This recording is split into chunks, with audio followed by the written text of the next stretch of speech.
Башлыйбыз улым, чабатаны ясыйбыз.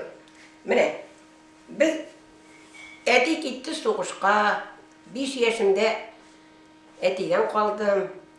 4 кыз үстек, улы түти 9 яшьтәйем, икенчесе 7 яшьтәй, мин 5тәйем, сеңнем 1 яшьлеге.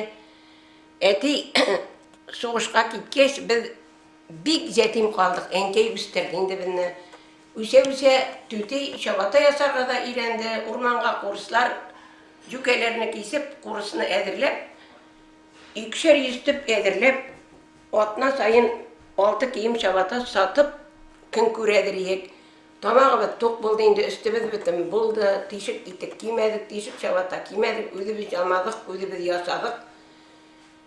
Өйдә җиткердек тартып, 52нче елны әти сугышка киткәч, бөтен кеше шаккатты. Менә шулай иттереп, без улым шундый тормышлардан үтеп кирдек инде. Язмышлар шулай булды.